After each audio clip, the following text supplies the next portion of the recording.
Hello, beautiful people, and welcome.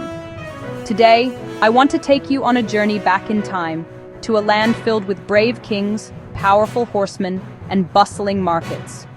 We are going to a place in the heart of Yoruba land, in what we now call Nigeria. This is the story of the great Oyo Empire. Our story starts with a prince, a very powerful and adventurous one named Oranmiyan. Imagine him, strong and full of dreams. He founded a great city called Oyo Ile, which became the capital of this new kingdom. This wasn't just any city.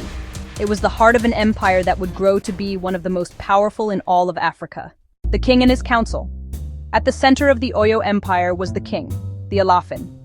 Think of him as the father of the whole kingdom. He lived in a huge, beautiful palace, and his word was law. But he didn't rule alone. He had a group of wise and powerful chiefs called the Oyo Mesi. These chiefs were like his top advisors. They helped the Alafin make important decisions and made sure he ruled fairly. It was all about teamwork to keep the empire strong and its people happy. Now, what made Oyo so special and so powerful? 2 words: the cavalry. The Oyo army was famous for its soldiers on horseback. In those days, having a large army of horsemen was like having fighter jets today. These brave warriors could travel very fast, surprising their enemies and protecting the vast lands of the empire. They made Oyo respected and feared far and wide, allowing the empire to grow bigger and bigger. Life in the Oyo Empire was full of energy.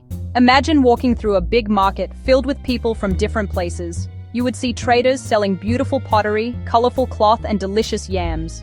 You would hear the sound of blacksmiths making tools and artists carving amazing sculptures from wood and ivory. The people of Oyo were not just great warriors, they were also talented artists and hard-working farmers.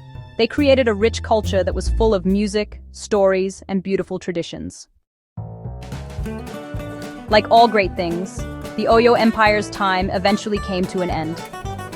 After many years of being powerful, some disagreements among the leaders and attacks from outside started to weaken the kingdom. It was a sad time, but the story of Oyo does not end there. Even though the empire is no longer standing, its spirit lives on.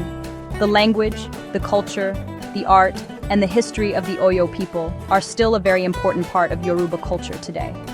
The story of the Alafin, the Oyo Mesi, and the mighty cavalry reminds us of a time of great strength, creativity, and pride. So, when you think of the Oyo Empire, don't just think of a kingdom that is gone. Think of a bright star in the history of Africa, a legacy of power and beauty that will never be forgotten. Thank you for joining me on this journey. I hope you love the story of the great Oyo Empire.